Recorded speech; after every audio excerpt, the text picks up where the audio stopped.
Kevin, that was a heck of a game this afternoon. What a great start for Southend. Yeah, exactly, and we got our press right and turned the ball over, and Monkeys got it into the areas we want it, and I think Cards showed great composure just to lay it back to Coates that he could hit it first time, and it's a really composed finish. Great way to start, one goal up early on. You've got to press on, you just couldn't quite find the needle to thread through that defence, could you? No, we had great opportunities in good areas that they had a bit of the ball at some time, but without hurting us too much, and we felt like we were in okay possession as well ourselves, but wanted the second goal really. But credit to them, they're a good side as well. The second goal didn't come for you, went for Dagenham and Redbridge with a penalty, little touch in the box, was it, or there or thereabouts? No, I think I've seen it back. It's outside the box, and I think the assessor spoke to someone up there and said that their player wasn't getting the ball anyway.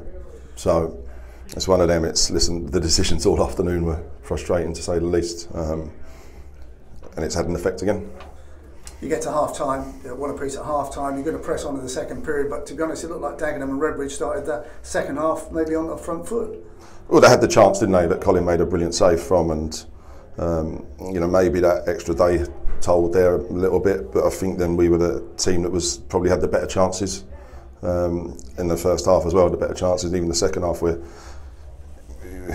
in control to a certain extent. They were dangerous on the counter attack, but obviously they get the goal and the shot deflects and into Reese's path, and he's a top finisher. So credit to him for that. But the way we fought back and kept going was incredible. You came back and equalised in stoppage time, 7 minutes of stoppage time. That was about right, but that seemed to be when you really started to go for it and were peppering them really. Yeah, I think we went for it before that. We changed shape, which will be pleasing to change the flow of it. And we got 2 wide players on, balls going in, but we had loads of chances. It just wouldn't drop in the box. There were so many that we just wanted it to fall. So I think even before injury time, we were pushing them back, and you can feel them hanging on. You're just thinking, is it going to drop to someone?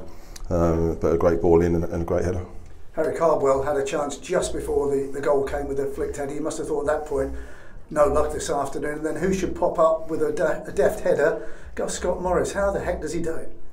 Yeah, no, he gets himself into areas, and I think when Cards is in the box, he's always really tightly marked. So we try and get Gus getting across people, and might be free in my areas. But as you say, Cards had a chance. There was a great save. We had so many. Bridges had one in there. Woody's had one. So many, and you consider they played the day before. We played Saturday. We can't make that many changes.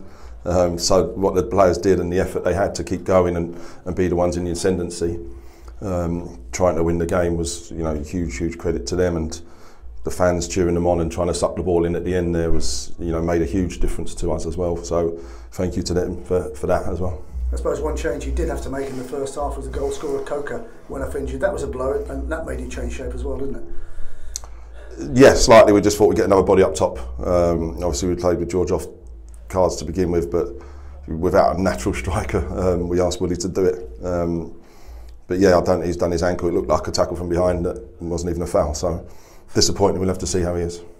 Good luck next time. Thank you. And Cab had to go off in the second half. What was the sort of situation with him? He tried to carry on. Yeah, I think it was when he chased back, and I think his back and neck all stiffened up. I think it's something he's had before. So you could see he's still trying to carry on, but we just couldn't keep going with him. So yeah, we'll have to assess him and see how he is. There's bodies all over the place in there. And then the National League, in their wisdom, decided to let one team play on a Friday and everyone else got to play Saturday, Monday. So for the lads to keep going, it's incredible. No Danny Waldron today. No. What was it? Knee. Yeah. So I think when he blocked a shot or blocked a clearance, that his body just went under him and his knee bent.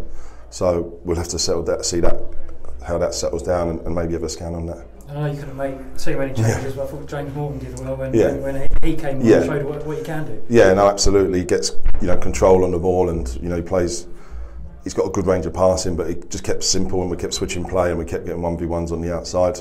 So really pleased with Morts as well, but we're stretched now as a squad. Yeah, and with that, you mentioned the schedule and the lack of options to keep going. I mean, that says I know it's never in doubt, but it's shown it again today. The effort levels, lots of sides would have just given up. Absolutely, and it could have been difficult when you go 2-1 down and you feel like things are going against you.